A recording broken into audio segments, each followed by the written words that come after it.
প্রিয় শিক্ষার্থীরা, online class প্রোগ্রামে তোমাদেরকে শুভেচ্ছা জানাচ্ছি। আশা করছি করোনা ভাইরাসের এই দুর্যোগপূর্ণ মুহূর্তে তোমরা বাড়িতে অবস্থান করছো এবং ভালো আছো, সুস্থ আছো।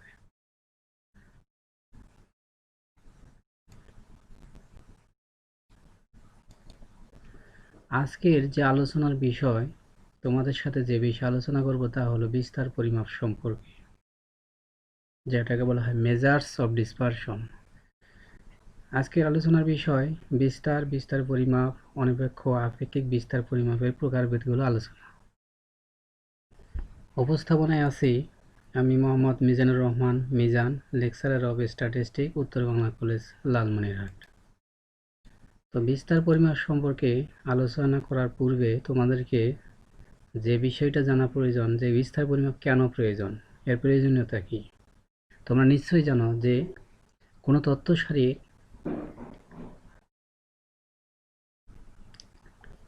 সারি দ্বারা আমরা কেন্দ্রীয় প্রবণতার কোনো মধ্যক মান সম্পর্কে ধারণা লাভ করতে পারি। অর্থাৎ মধ্যক মান দ্বারা কোনো তথ্য সারির অবস্থান নির্ণয় করতে পারি। কিন্তু আমরা তথ্য সারির রাশিগুলোর বিস্তৃতি ও ব্যাপ্তি সম্বন্ধে কোনো ধারণা পাই না। অনেক সময় দেখা যায় যে একাধিক তথ্য সারির মধ্যক মান একই, কিন্তু রাশিগুলোর ব্যাপ্তি কিন্তু ভিন্ন। যেমন দুটি তথ্য সারি যদি ধরা যায় ৫, ১০, ১৫ এবং ০, ৫, ২৫, এই তথ্য সারি দুটির যদি আমরা গাণিতিক গড় নির্ণয় করি, তাহলে দেখা যাবে যে দুটি তথ্য সারি গাণিতিক গড় একই, অর্থাৎ ১০, কিন্তু রাশিগুলোর মধ্যে কিন্তু ব্যবধান, অর্থাৎ রাশিগুলোর মধ্যে যে সংখ্যাগুলো রয়েছে সেই সংখ্যাগুলোর ব্যাপ্তি কিন্তু ভিন্ন। একইভাবে কোনো দুইটি ভিন্ন তথ্য সারি রাশিগুলোর বিস্তৃতি অনেক সময় ভিন্ন হওয়া সত্ত্বেও তাদের গড়, মধ্যমা, প্রসারক একই হতে পারে। এই জাতীয় অবস্থায় মধ্যক মান সম্পর্কে তথ্য বা কেন্দ্রীয় প্রবণতার অবস্থানই যথেষ্ট নয়। এক্ষেত্রে অবশ্যই আমাদের দরকার বিস্তার পরিমাপ। তাহলে মূল আলোচনা এখন আমরা শুরু করব, সেটা হলো বিস্তার পরিমাপ সম্পর্কে। তো প্রথমে আমরা যে জিনিসটা জানবো, আসলে বিস্তারটা কি। বিস্তার হচ্ছে যে কোনো তথ্য সারি বা গণসংখ্যা নিবেশনের বিভিন্ন মানগুলোর যে পারস্পরিক দূরত্ব, তাকে বিস্তার বলা হয়।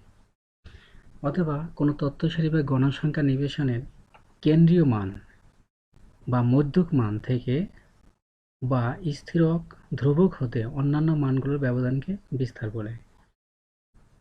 এখানে মধ্যক মান বলতে বোঝাচ্ছে যে কেন্দ্রীয় প্রবণতার যে মধ্যক মান, অর্থাৎ কেন্দ্রীয় মান, গড়, মধ্যমা, প্রচুরক বোঝাচ্ছে। আর স্থিরক, ধ্রুবক হচ্ছে সেই সংখ্যা যে কোনো তথ্য সারিতে কোনো একটি মান হতে, অর্থাৎ ওই তথ্য সারি কোনো মান হতে অন্যান্য মানগুলোর ব্যবধানকে বিস্তার বলা হয়।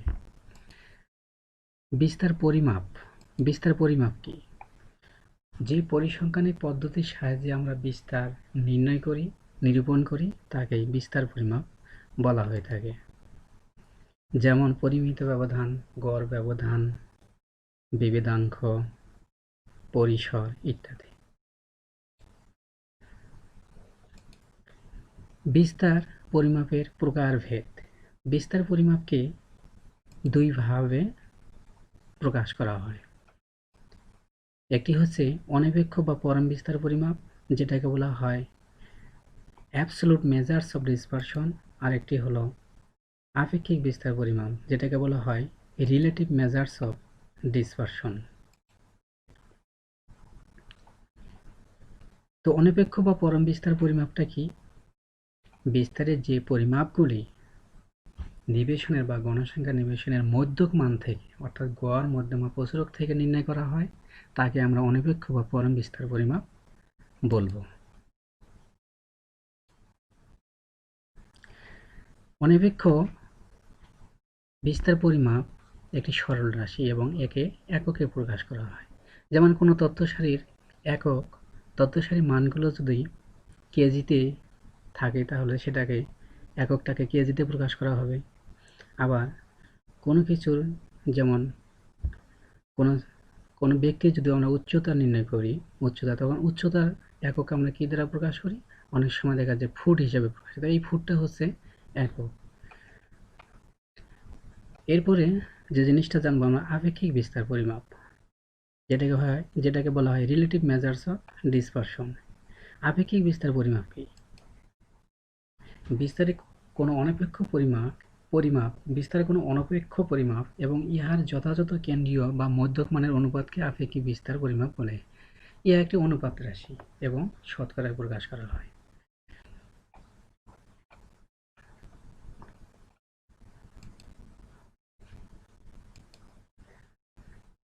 বিস্তার পরিমাপের যে প্রকারভেদগুলো রয়েছে সেদিকে আমরা এখানে তাকালে দেখা যাচ্ছে যে বিস্তার পরিমাপ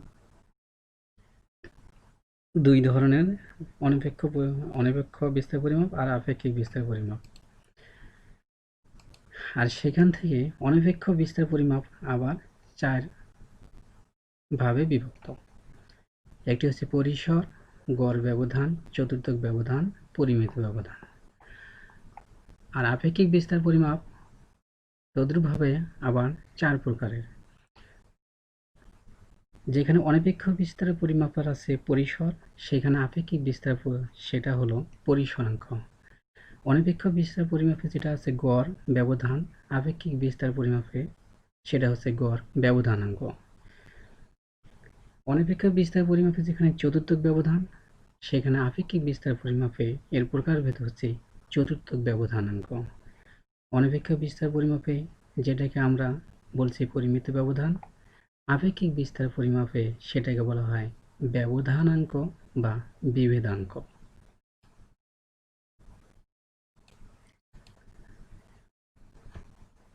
তাহলে অনপেক্ষ বিস্তারের পরিমাপের যে পরিমাপগুলো রয়েছে তার মধ্যে হচ্ছে পরিসর।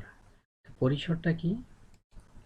পরিসরটা হচ্ছে যে কোনো তথ্যসারির বৃহত্তম সংখ্যা ও ক্ষুদ্রতম সংখ্যার ব্যবধানকে পরিসর বলে। পরিসরকে r দ্বারা প্রকাশ করা হয়। অর্থাৎ r equal xh minus xl। এখানে xh হচ্ছে হাইয়েস্ট ভ্যালু এবং xl হচ্ছে লোয়েস্ট ভ্যালু। যেমন একটি তথ্যসারি 7, 10, 15, 26, 30 সংখ্যাগুলোর দিকে তাকালে দেখা যায় এখানে সর্বোচ্চ ভ্যালু অর্থাৎ হাইয়েস্ট ভ্যালু হচ্ছে 30 এবং লোয়েস্ট ভ্যালু হচ্ছে এখানে 7। তাহলে পরিসর এখানে দাঁড়াচ্ছে r equal highest value 30 minus lowest value 7 equal হচ্ছে 23। এটাই হচ্ছে এই তথ্যসারি পরিসর। গড় ব্যবধান কি?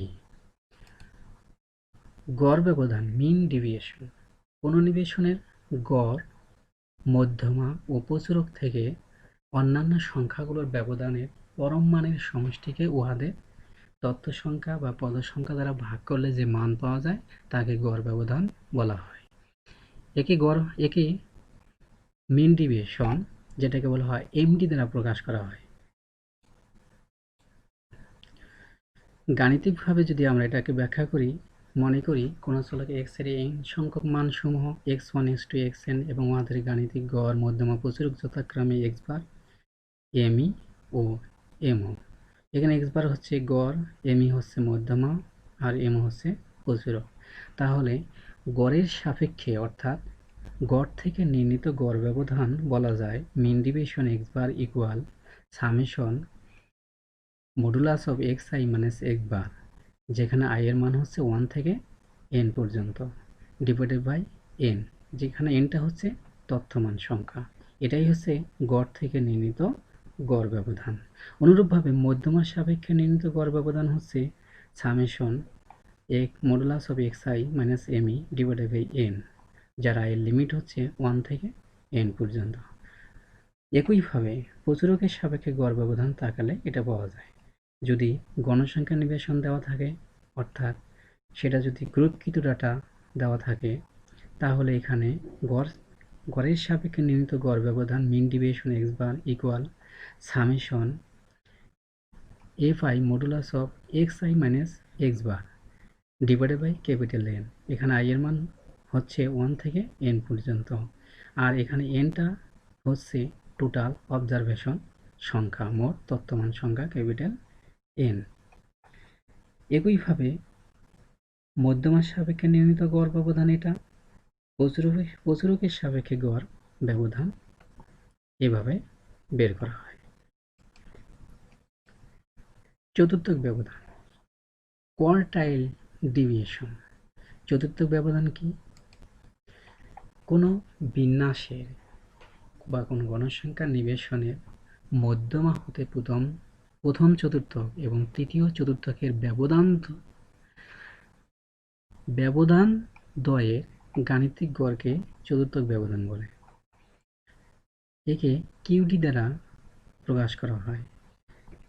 প্রথম চতুর্থক কিউ1, মধ্যমা এমই এবং তৃতীয় চতুর্থক কিউ3 হলে তাহলে চতুর্থক ব্যবধান হবে কিউডি অর্থাৎ quartile deviation equal ME minus Q one অর্থাৎ মধ্যমা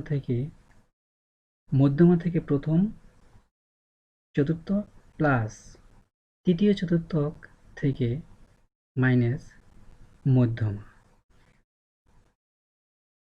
এই দুটি মানের যে ব্যবধান,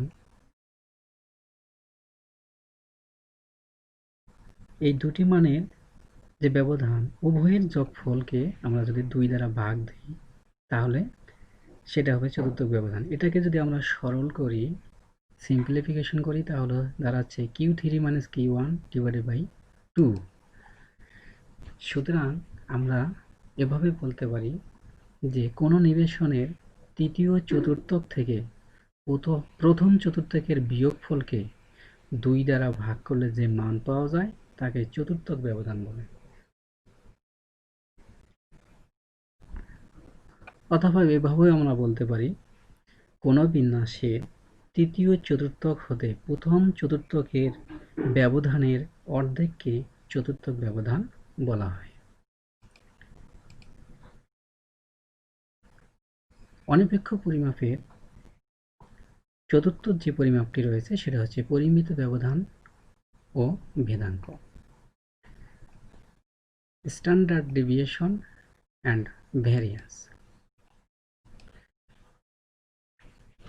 পরিমিত ব্যবধানটা কি? কোনো তথ্য সারির মানগুলো হতে উহাদের গাণিতিক গড়ে ব্যবধানের বর্গের সমষ্টিকে মোট পদসংখ্যা দ্বারা ভাগ করলে যে মান পাওয়া যায় তার ধনাত্মক বর্গমূলকে পরিমিত ব্যবধান বলা হয়। ইহাকে সিগমা বা এইচডি দ্বারা প্রকাশ করা হয়। আর পরিমিত ব্যবধানকে যদি বর্গ করা হয় তাহলে পাওয়া যায় ভেদাঙ্ক। যদি আমরা অশ্রেণীকৃত তথ্যের ক্ষেত্রে, অর্থাৎ যদি গণসংখ্যা নিবেশন না দেওয়া থাকে,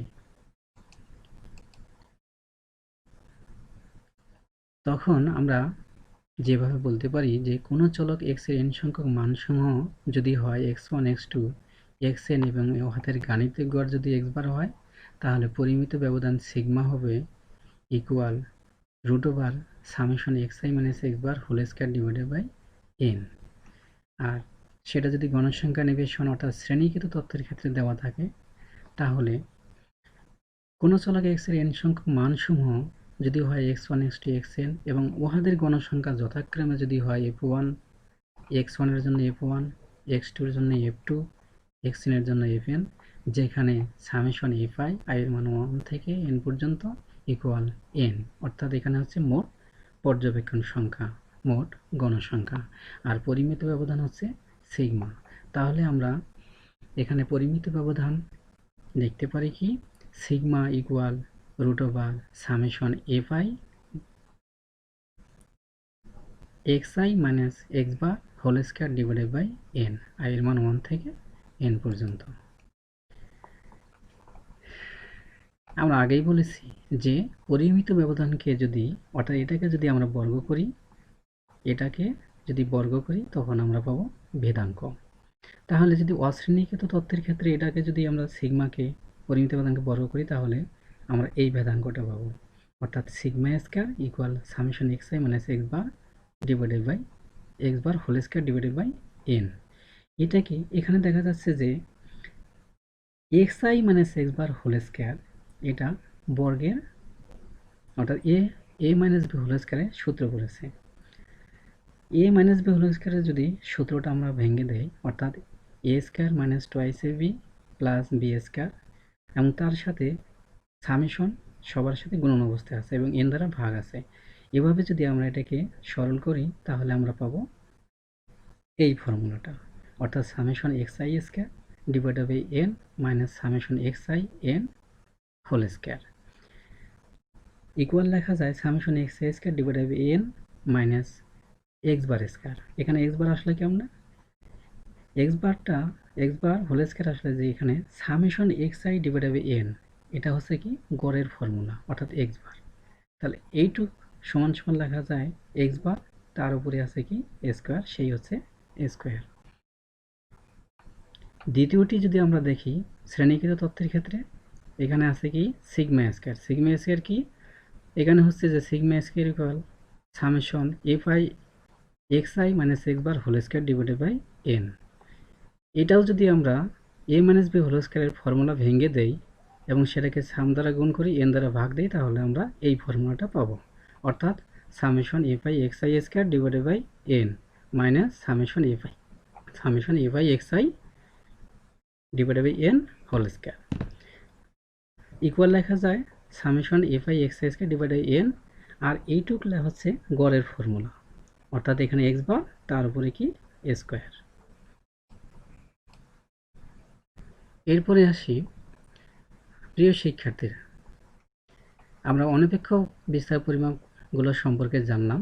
তা আপেক্ষিক বিস্তার পরিমাপের সবগুলো পরিমাপ তোমাদের অতটা বেশি গুরুত্বপূর্ণ নয়, কিন্তু সবচেয়ে বেশি গুরুত্বপূর্ণ হলো ব্যবধানাঙ্ক বা বিভেদাঙ্ক। এটাই সবচেয়ে তোমাদের বেশি প্রয়োজন এই আপেক্ষিক বিস্তার পরিমাপের মধ্যে, কারণ এখান থেকেই সাধারণত সবচেয়ে বেশি প্রশ্ন হয়ে থাকে এবং সৃজনশীল প্রশ্ন সবচেয়ে এখান থেকে বেশি হয়ে থাকে। এই জন্যে তোমাদেরকে আমি বলছি যে ব্যবধানাঙ্ক বা বিভেদাঙ্ককে সবচেয়ে বেশি গুরুত্ব দিব। অন্যান্য বিষয় গুরুত্ব দিবেই, তার থেকে সবচেয়ে বেশি এটাকে মনে রাখবে ব্যবধানাঙ্ক বা বিভেদাঙ্ক। তা ব্যবধানাঙ্ক বা বিভেদাঙ্কটা কি? Coefficient of variation. কোনো তথ্য সারির পরিমিত ব্যবধানকে ওই তথ্য সারির নিজস্ব গাণিতিক গড় দ্বারা ভাগ করে ইহাকে যদি শতকরায় প্রকাশ করা হয় তাহলে এটাকে আমরা বিভেদাঙ্ক বলবো। ইহাকে সিবি দ্বারা প্রকাশ করা হয়। যদি এক্স চলকের পরিমিত ব্যবধান সিগমা হয় এবং এর গাণিতিক গড় যদি এক্স বার হয়, তাহলে বিভেদাঙ্ক সিবি হবে equal sigma divided by x bar into 100।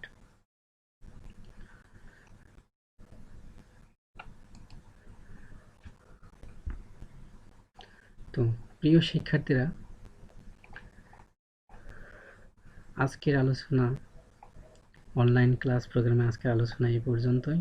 আমি আশা করছি এই ক্লাস থেকে কিছুটা হলেও তোমরা উপকৃত হবে। আগামী দিনে তোমাদের অন্যান্য যে বিষয়গুলো আছে সেগুলো নিয়ে আলোচনা করব। আজ এই পর্যন্তই রইল। সবাইকে ধন্যবাদ।